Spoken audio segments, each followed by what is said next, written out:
اینجا محل آبگیری سد گوتوند اولیاست. خوزستان کمی بالاتر از خلیج همیشگی فارس.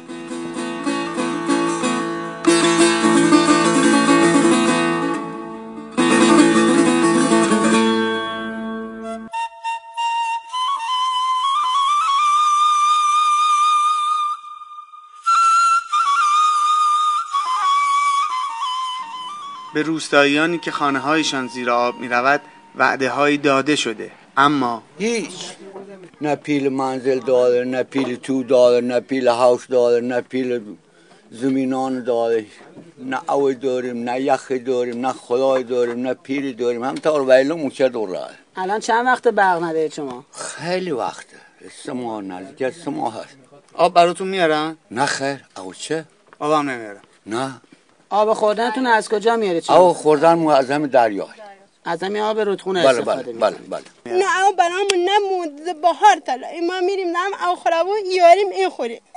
ما خودم مریضم قرصام اینم تنگی زیرگم مشکی فاصله بون. این خورم تو مریض داریم. هم قرص هم شربت هم قرص آهن هم داریم زیر مش که به خاطری که خنک بشه آب میریزیم توش اینان زیرش نگهداری میکن ولی فاسد میشن وجدانه بس هم مریضه یعنی خوب که نمیشه بدتر هم میشه. آقا خانه بهداشت وجدانه نمیتونه یه قرص نگهداری کنه حتی یعنی نمیتونه مگر اینکه یه قرص دلوگیری مثلا که خشکه بیار اینجا بده به مردم هیچ کار از دستش نیست. دستور اومده که آب تانکر هم بهشون ندیم که پول میدیم ما.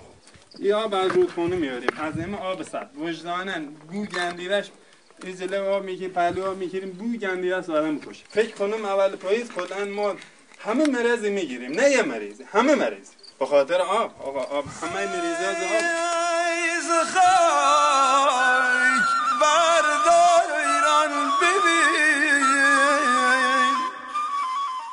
اینجا خوزستان است و دمای هوا به بیش از 45 درجه میرسد. مادری کودک 6 ماهش را در تشت آب خنک می‌کند. پدری داروهای فرزندش را زیر مشک آب نگه می‌دارد تا شاید برای 2-3 روزی فاسد نشود. مدرسه راهنمایی کودکان نیز تعطیل شده است. معلم به ما ندادن بچه‌هامون درس نخوندن. معلم ندادن بهتون؟ معلم راهنمایی ندادن. بچه‌مون با بچه خدا چندمه؟ بچه زمان نیست هم ساده من نهم بچه نهم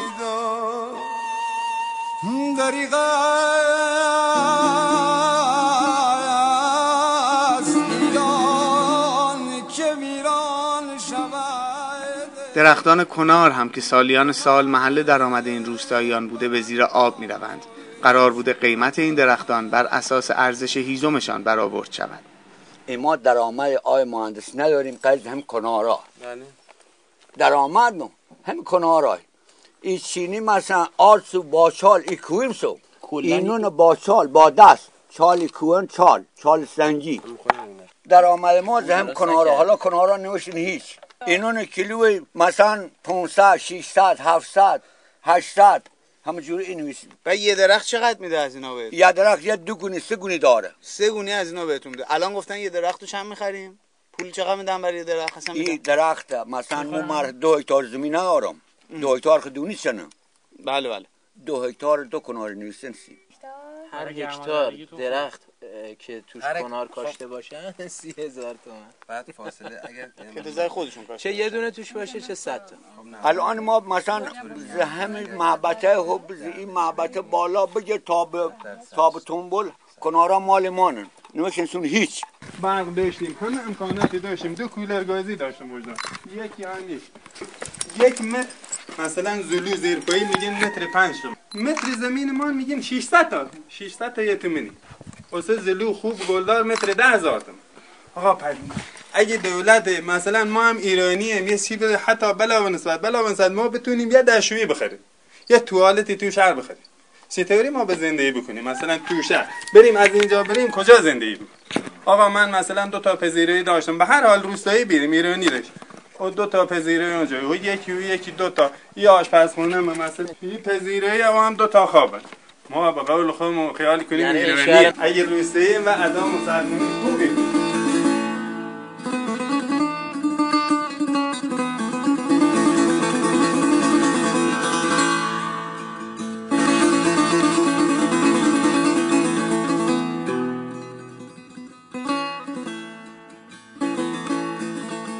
آبگیری سد گتوند اولیا جاده لالی را نیز به زیر آب میبرد. جاده جایگزین با پل بزرگ شهدای لالی و تونل‌های در راه ساخته شده، اما با ساخت تونل و پل راه‌های دیرینه کوچ ایل‌ها نیز حالا بسته شده، چرا که در این پل حتی کنارگذری برای عبور ایل و دام‌هایشان دیده نشده است.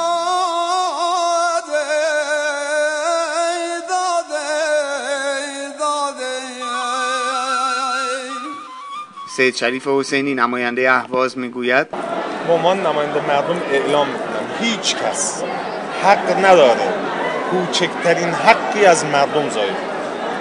حق قانونی مردم باید رعایت بشه، به اجبار هم و با استفاده از سیستم‌های قرون وسطایی نباید یکی مجبور به یک کاری بکنه. اینکه برقی قطع بشه، آبی نرسه، هر کس این کار کرده باید جوابگو باشه. هر کس میخواد باشه، اسمش جایگاهش هر کی میخواد باشه.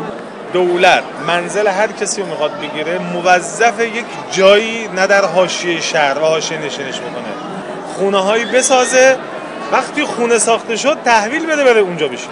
حاشیه نشینیمون رو بالا میبریم، امنیتمون، فساد، بی اخلاقی ها همه رو اضافه میکنیم، بعد انتظار داریم این اتفاقاتی که الان ما امروز شاهدش بودیم نیفته.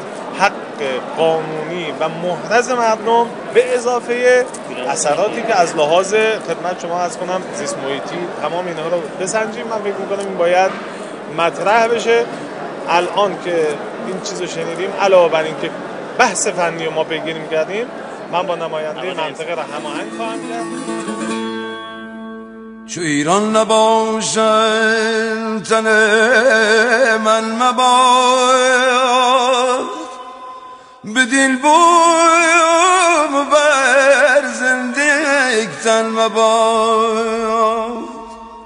بیا تا همه تن بکشتنده ایم، مبادا که کشور به دشمن دهیم. پیرمرد 70 ساله‌ای که زمین‌هایش را هکتاری 30,000 تومان قیمت گذاری کرده‌اند میگوید اینجا میمانم تا اتفاقی بیفتد که در تاریخ بماند و آب همچنان بالا میآید.